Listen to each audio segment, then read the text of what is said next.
Gopalapatnam bunk కూడలి ప్రాంతంలో మద్యం దుకాణం ఉండటంతో మందుబాబుల బెడద తీవ్రమైంది.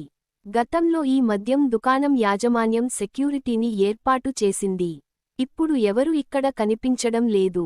దీంతో ఈ ప్రాంతం గుండా వచ్చిపోయే వాహనదారులకు మందుబాబులు అడ్డంగా నిలుస్తున్నారు. మద్యం మత్తులో వాహనదారులతో గొడవలకు దిగుతున్నారు. ఆదివారం ఉదయం ఆఫీస్ పనులు నిమిత్తం ఈ మార్గం ద్వారా వస్తున్న దివ్యదర్శిని మీడియా హౌస్ అధినేత సురేష్ కారుని కూడా అడ్డగించి మందుబాబులు దాడి చేశారు. కారు అద్దాలు వేసి ఉండకపోతే సురేష్ గారిపై తీవ్రమైన దాడి జరిగేది. అప్పటికి శాంతించక వాళ్లు కుడి చేతి వైపు ఉన్న మిర్రర్ని ధ్వంసం చేశారు. ఈ సమయంలో మగవారు ఉన్నారు కాబట్టి కొంతవరకు పరవాలేదు. అదే మహిళలు అయితే పరిస్థితి ఎంత ఇబ్బందికరంగా ఉంటుందో తెలియంది కాదు. ప్రభుత్వం చే లైసెన్స్ పొందిన మద్యం దుకాణం యాజమాన్యం చుట్టుపక్కల ఉన్న కాలనీలకు ఇబ్బంది కలగకుండా చూసే బాధ్యత కూడా వాళ్లే తీసుకోవాలి.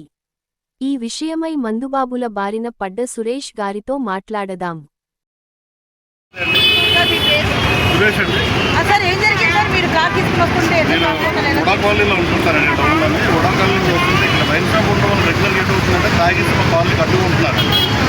హార్న్ కొడుతున్నా తిరగబడి ఇవన్నీ దాడి చేస్తున్నారు. నేను ఇప్పుడు హార్న్ కొడుతున్నాను కదా, తాగిస్తున్నారు. ఫుల్గా నా మీదకి వచ్చేసి కారు వచ్చి కారు అద్దాలు దింపుకొని అద్దాలు శుభ్రంగా బాధేసి రైట్ సైడ్ ఉన్న నా మెడలు కూడా ఎరగొట్టేసి దాడి చేస్తున్నారు. ఈరోజు రెగ్యులర్గా మాకు ఇదే జరుగుతుంది. ప్రతిసారి అండి మాకు ఇక్కడ రైట్ సైడ్లో కొనుక్కోవడం, మా వీధిలోకి వచ్చి తాగడం. ఆ వీధిలో తాగుతున్నారు. దీనివల్ల ఆడపిల్లలకైతే అసలు సెక్యూరిటీ లేదు. ఎంత నడిగొట్లు నడిగొట్లు కూడా కూడా కాలనీ అంటే గొప్ప, కానీ ఫుల్గా అందరూ కాలనీలో తాగుతున్నారు. గతంలోని సెక్యూరిటీ ఉండేదండి, పెట్టారండి. దివ్యదర్శిని పేపర్లో వేయబట్టి సెక్యూరిటీ పెట్టేది. 5 నెలలు 6 నెలలు నామక వాసు పెట్టి తర్వాత తీసారండి. రాకపోనండి. కానీ ఇప్పుడు ఈ లైన్ షాపులకి డబ్బులు ఆర్టిస్తున్నారు, కానీ మొత్తం కాలనీ మొత్తం పంపు చేస్తారు. గొడవలకైతే సెక్యూరిటీ లేదు, మాలాడోళ్ళకి లేదు.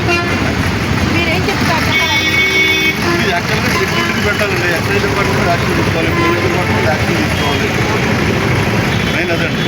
మా గొడవ కాలనీ ఇబ్బంది పెట్టుకోవాలి. Thank you.